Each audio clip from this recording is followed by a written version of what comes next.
America, bonjour, hi, Canada. I'm Hugh Hewitt in Studio North, which is having a few technical difficulties, and we apologize for that. We'll work it out.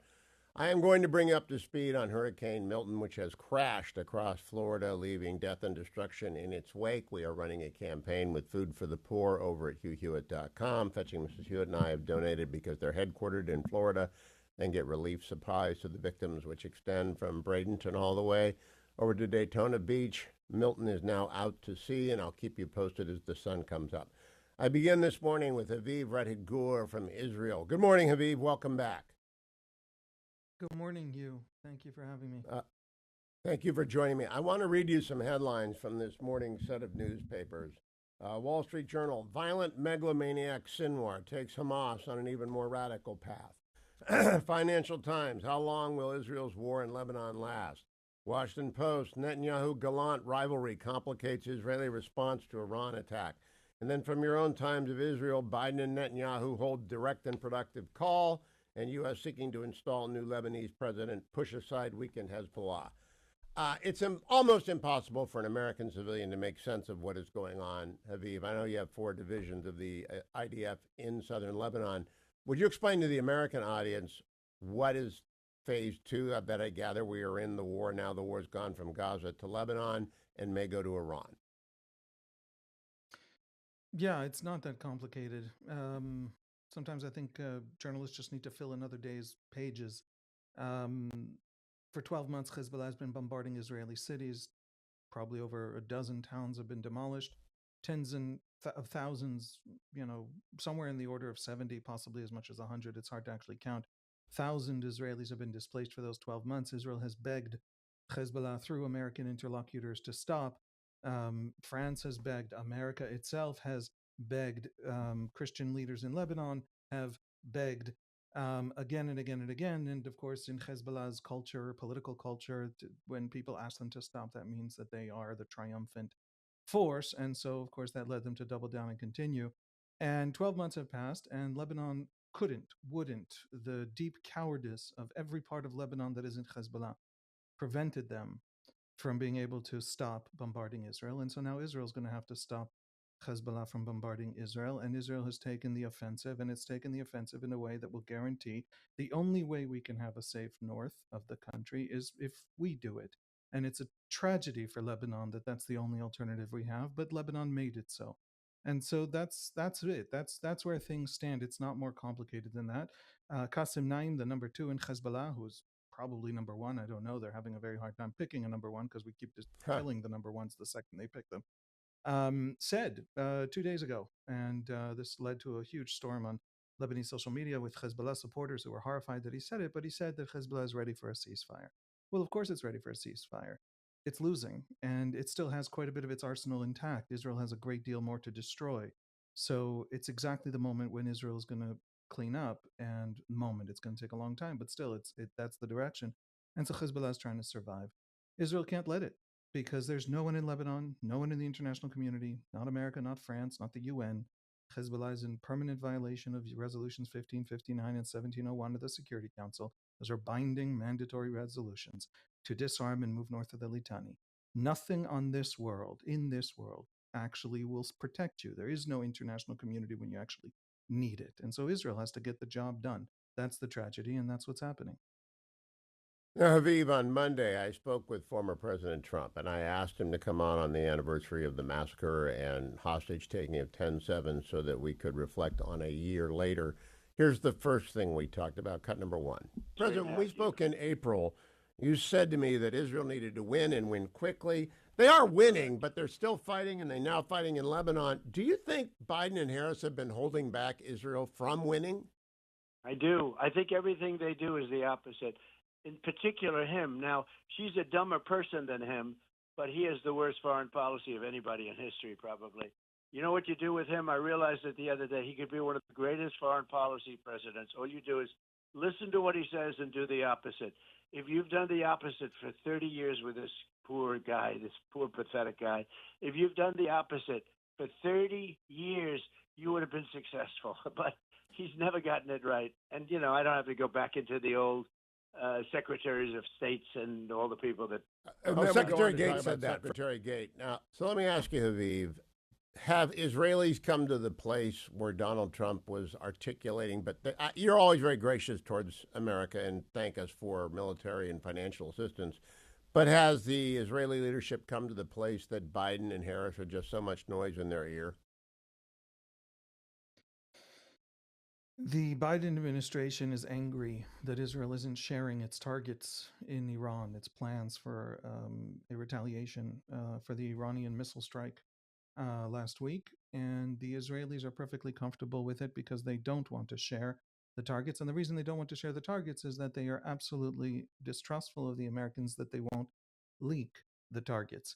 They won't try to prevent the targets. When we launched a massive escalation against Hezbollah after those 12 months of bombardment, the Americans leaked it and they publicized it to the New York Times.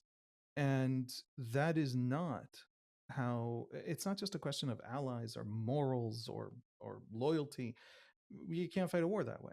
And so if sharing plans with the Americans means those plans are basically canceled, we can't share plans. And that is a problem the Biden administration created, not the Israelis.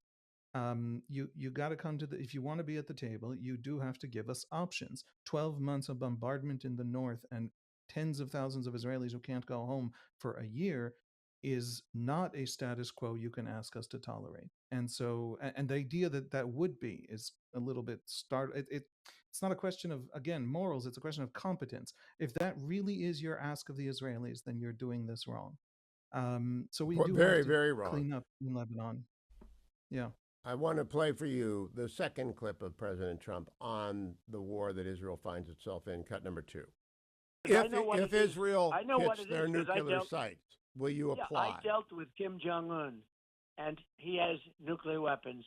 And you tend to speak a little bit differently when they have nuclear weapons. Does that make sense to you? Yes, it does. Well, Nixon met with Mao, who's the greatest murderer of the 20th century, because they had nukes. He met with Brezhnev. I noticed you didn't meet with Khamenei, and he did not have nukes. Can they be allowed to have nukes? No, they can't have nukes. No, they can't have nukes. Nukes, if you would see the power of these weapons that I renovated. And then he went on to talk a bit about the danger of nuclear weapons. Haviv, Rettig, what do you want your government to do vis-a-vis targeting Iran? I'll tell you a dark secret, Hugh, that I have been saying for a year, and wiser Israelis than I have been saying for a year. Our enemies are a lot weaker than they look. Tyrants are liars. All the time, always, everything coming out of their mouths is to project auras of power because they don't have it. Democracies, when they go to war, with everyone agreeing on the war, everyone's rowing in the same direction, they can deploy immense resources. Dictators can't. Iran is a hollow shell. If we let them get a nuke, they will be a hollow shell bent on imperialist domination of the Middle East, covered by their own nukes. That can't happen. If you love Israel, please don't let Israel be in the shadow of the Iranian nuke. If you hate Israel, then for the sake of 600,000 dead Syrians in Assad's genocide that could not have happened without Iranian support, and for the sake of the Yemenis who had 250,000 people starve to death because of a civil war, pushed and funded and armed by Iran. And for the sake of a Lebanon, America is still today trying to negotiate with Lebanese political forces, Lebanese economic officials, the Lebanese central bank to stabilize the currency and the economy. Nothing you are doing to Lebanon will work as long as Hezbollah can keep gutting Lebanon. All of that is Iran. So just for the region, for the death toll that Iran has helped bring to this region, for the destruction, we cannot let them fall under their own have built out a nuclear umbrella. We also aren't sure they're not going to use it. They built in every place where they have gone, in Syria, in Lebanon, in Yemen, in Iraq. They built non-state actors claiming the powers of states to fight wars. It's a whole new model. We are now at war with Hezbollah, and Lebanon doesn't have a say. That whole idea that someone can have a fighting force, a military that can fight wars around the country, but not be responsible governor of that country, is an Iranian innovation that is destroying the state system and stability in the Middle East. For all those reasons, you have to take out their nukes. And I'll tell you a secret again. We started escalating and escalating and escalating. We are right now doing things way beyond anything the Americans thought was possible, anything the Americans thought would not bring, massive ravaging war to the region. And the enemies have fallen back in terror and fear. And that's the I'm going story. to We can pause do for a this. moment, Haviv. I'm going to talk with Haviv during the break. He'll come back on the other side. We'll do 4 segments and make them all available for you. If you're trying to watch on the Salem News Channel, we apologize for the technical difficulties, but if you're listening in your car, we'll bring you updates on Milton and on Iran and the Israel war that is really ongoing and has been ongoing for a year. For realists. Stand tuned. I'll be right back on the Hugh Hewitt Show. I'm back now with Haviv Rettig. Haviv, when you brought up Iran, you said if we hit the nuclear sites, please don't misunderstand it. Is that what Haviv Rettig wants your government to do? Take the best shot they can at the half dozen to a dozen sites in which the Iranian nuclear program is housed? There isn't a simple answer. First of all, obviously, I'm a journalist, so I speak without any responsibility for actually getting the job done and the fallout and just the technical capacity to actually accomplish what needs to be accomplished in such a strike. So people actually on the job have much more serious problems than I have just in sort of gaming it out in my head.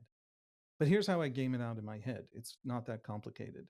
Um, when Iran watched Hezbollah be shattered, the Hezbollah leadership be pushed back, the Israelis deeply, deeply penetrate Hezbollah to the point where you can't really have an alliance with Hezbollah because the Israelis apparently are everywhere in the organization. They can't do anything in a closed secret room without the Israelis knowing about it within the hour, and that's after killing the top 24 officials in the organization. When they watch the Israelis do that, the Iranians began to have a whole nother conversation, and we've already heard them speak about it. The deputy prime minister of Iran spoke about it, or the I forget exactly which one it was, but it might have been the vice president, spoke about it out loud, that they are not going to have to really sprint to the bomb. They're seriously considering pushing to have a bomb because once the Israelis stopped pretending to be weak and the Iranians were shown to be pretending to be strong, Iran is in terrible danger. The illusion is gone, and there's not much else Iran has to defend it, so it needs that bomb. And now the clock is ticking. Now, we showed in Yemen, we took out the Hodeidah port in Yemen, which is the Houthi government's main way of bringing in foreign currency. They ship out tens of thousands of barrels a day from that port. They no longer can. We destroyed it twice, and they're not even rebuilding at this point. They moved to a smaller port in a place called Ras Isa, and they were shipping out some of their natural gas from that smaller port. And it's ridiculous. I mean, the gumption is kind of impressive. It's just a pipe coming from 2 containers that they literally put out to sea to ships waiting in the sea. It's a pipe the size of a car, and you just drag it out to sea. That was the port. We bombed that. The only thing we left intact is a place called Safit, which is a port that has grain silos for importing humanitarian aid and grain and food. Everything else, the Houthis have now is shattered. They don't have the infrastructure to bring in foreign currency. And that's what happens when you bombard us for 10 months. And we can do that. My just point in saying that is everything fragile about the infrastructure of the Houthi regime is exactly as fragile in Iran. Iran does not have, it has a layered S-300 missile defense system, but all of that. We have shown after the April 13 missile strike on Israel, we responded with just a couple of missiles, 3 or 4 missiles, that we put 300 yards from the Isfahan nuclear site, right past all of their missile shields. They couldn't get 300 missiles past our missile shield back in April. They did much better this time. They did not do so well last time. And we showed that we can get 3 missiles right where they need to go. So I would say this: we have to cause enough pain, enough cost to the IRGC, which owns most of the energy infrastructure in Iran, to make it not worthwhile to advance to the bomb. Or we have to make the actual infrastructure for building the bomb something that cannot survive. Those are 2 different kinds of attacks. They're each very dramatic. They each are spark a war, but the alternative is to have an Iran that still wants to destroy us with the proxies that it will then start to rebuild under the cover of a nuke. Stand by, Haviv. I'm going back to the larger network in 30 seconds. I'll be back with Haviv Rettig on the Salem News Channel and the Salem Radio Network. Stand by. Welcome back, America. Journalist Haviv Rettig, an analyst with the Times of Israel, joins me. He's been invaluable over the last year and a week in understanding the massacre, the kidnapping, the aftermath, everything that's happened in Gaza, now in Lebanon. We're talking about Iran. I want to go to the front closest to us, Haviv, and talk about anti-Semitism on the rise in the United States. Here is the third cut I did with President Trump on Monday about anti-Semitism in America. Can we play that for Haviv, Adam? Now, let me turn to anti-Semitism in the United States. Your daughter's Jewish. Some of your grandchildren are Jewish. Your son-in-law is Jewish. Jewish students are not safe on many American campuses. Your alma mater, my alma mater. Biden and Harris have ignored this. I mean, they really have ignored it. If you're president, will you send the DOJ to those campuses, the Office of Civil Rights from the Department of Education, to enforce the law? 100%. I mean, the law is being broken. 100%. You wouldn't think you even have this. Did you ever think 2 years ago, 3 years ago, that you'd ever have this discussion? No, it's unbelievable what's happening. And when you see these riots, and you see a lot of people too, but you know, a lot of the people in that, a lot of those people are Jewish people. You know that they're Jewish kids. Oh yeah, there are some outliers, but mostly Jewish students are afraid to be overt on places like Harvard and Penn. Students that are afraid. Yes, that's true, and they should be afraid. I've never thought I would see this in my life with the campus riots and what they're saying and what they're doing, and they have to put them down quickly. They really have to put them down quickly. They need. Now, Haviv Rettig, you've told me often that Israelis don't talk much about Americans. They talk to each other in Hebrew, and if America comes up, it's a quick sidelong glance at what's going on there. What do you think of the explosion of anti-Semitism in America? And we had more Jewish Americans beaten this week because they were carrying an Israeli flag. Yeah, let me just clarify. Israelis are absolutely in love with America and obsessed with American pop culture and movies and know something about American democracy. They don't follow all that closely American politics. That's all. But right. But I do think that anti-Semitism. Let me put it this way. Anti-Semitism is not being annoyed at Jews, disliking Jews. It's not stereotypes, like Jews are greedy. You know, people might have a stereotype, the Irish are drunk. These are kind of banal things. They're not okay. You shouldn't have them. You shouldn't think them. Judge people by their own individual accomplishments and personalities.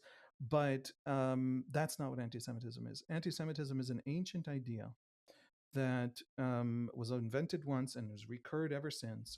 But it's the same basic archetype of an idea that the Jews, and it begins in early Christianity, early Islam, because they have to explain why they're a religion that borrows from Judaism, but Judaism's still around and the Jews don't accept the new religion, whatever. But it is the idea that the Jews stand in the way of the redemption of the world.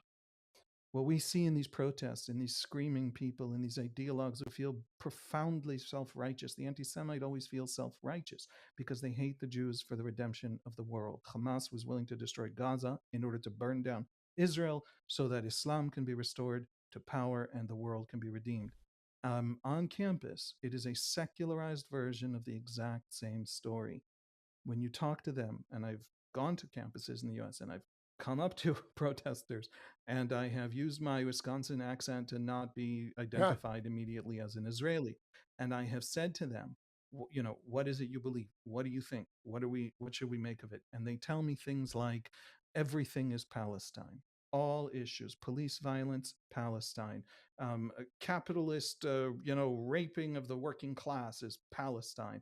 Every idea, every concern, every ideological peccadillo all converges on Palestine. By the way, they don't know or care that the Assad regime mass murdered Palestinians in the Syrian civil war. That is not what they mean by Palestine. What they mean by Palestine is Israel. And so Israel is, because of these ideas of intersectionalism, Zionism is the thing standing in the way of the redemption of the world. If only Zionism would go away, all wars would end. I have heard that 100 times over the last 12 months. And so, yeah, these people are classic, old school, secularized, progressivized, modernized version of exactly the reason that Muslim regimes would oppress Jews, that certain Christian kingdoms would expel Jews, that some of the Crusaders would massacre Jews. It's the old idea that the Jews stand in the way of the redemption of the world, and it is on campus and it is spreading. Stand by for one more segment, Haviv. I want to ask you what you would prefer to see America do, if anything. Stand by, America. I'll put this up on the podcast, coming back right after the break with an update on Milton's devastation on Hugh Hewitt. 5 more minutes with Haviv Rettig, Gore, America. Haviv, I've said from the beginning, I don't know what your cabinet knows, and I don't have a stake in politics, but that whatever Israel does, we ought to back 100% and do so publicly. Whatever we're saying in the background, allies will disagree. What would you like to see? What would actually be something that Haviv Rettig Gore would welcome from either Trump or Harris or even Biden, who's a lame duck and sometimes not very sharp or coherent? What would be of comfort to you? America can do profound things to rein in Iran without a war, without a shot being fired, without a single pair of boots on the ground anywhere. A double-digit percentage of Iraqi oil exports now are laundered Iranian oil skirting American sanctions. America is some really clever lawyers and analysts and economists who can find all of that and know what to do about it, but it doesn't want to. You can bring the IRGC to heel. Iran's energy industry doesn't basically ship you oil, it ships China oil, your major geopolitical adversary. Putin asked Khamenei not to attack Israelis in ways that will kill civilians because he doesn't want the Israeli response to destroy Iranian drone factories that are supplying his war in Ukraine. Iran is a part of an axis that includes China and Russia and is destroying nations and are enemies of America in fundamental strategic ways, independent of anything having to do with Israel. At the very least, hunt down and enforce your own sanctions that Iraq is helping them skirt at a strategic level, at a massive level. If you destroy the ability of Iran to skirt oil sanctions, you crush the economic underpinnings of the Revolutionary Guard Corps, Iran's exporting imperialist power. That's one thing. There are 100 others: diplomatic, military, but not armed forces on the ground, clever military. The fact, I'll put it real simple, Israel did more to the Houthis, exacted real costs that made the Houthis begin to think again in 2 strikes than America, Britain, and France put together in an international coalition in the Bab el-Mandeb Straits were ever willing to do. You can. You are the most dangerous and powerful force in the world, and you are the heart and soul and the beating heart of the free world. So exact massive costs from the Houthis. Why would you exact tiny little costs they don't feel? America can do everything more than it's doing. It just needs to believe in itself and believe that the world needs it. And then it'll reign in Iran. It'll help Israel tremendously, but my God, it'll help Lebanon. It'll help the Palestinians. Imagine Hamas without massive Iranian support. It would end Gaza faster. And so all of these things, America deciding to do everything very, very delicately, is the reason a lot of wars continue and are worse than they could be. A very last question, Haviv. Do you have any time frame in your mind for when we will know what the Netanyahu government has decided to do and has done against the Iranian Revolutionary Guard and the theocrats who run Iran? Well, I mean, I think that we know that the Israelis are planning a surprise. And we know that the Israelis know that the bar is set very high based on recent successes. Yes. And that was a Mossad victory, and now the army wants to show that it can do it as well. There's a little bit of internal competition there. So I would say that the Bandar Abbas port in Iran was cleared out of all Iranian naval ships in anticipation of an Israeli attack. There have been a lot of empty buildings suddenly in Iraq. A lot of the headquarters of the pro-Iran militias in Iraq were emptied out. It's possible that Israel's waiting for everything to go back to normal to strike then when it's effective, when it'll actually hit some Iranian proxy capabilities.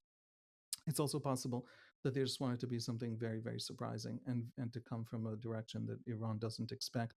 So I have no idea, but I can tell you that there's a frenetic amount of activity going on behind the scenes in Israel around this question. And so I don't have the security. If I knew, I couldn't tell you. Luckily, I don't have the security clearance to know, so I can tell you everything. I'm guessing, but we do know Well, Iran expected it. We do know Iran has lowered it's already gone down from that preparation level, and that's probably what the Israelis are waiting for. Haviv Rettig, I appreciate your joining me this morning. I look forward to talking to you again. Have an easy fast if you are an observant Jew on Yom Kippur, which I believe you are, and I look forward to talking to you after Yom Kippur. Thank you, Haviv. Thanks, Hugh. Thanks.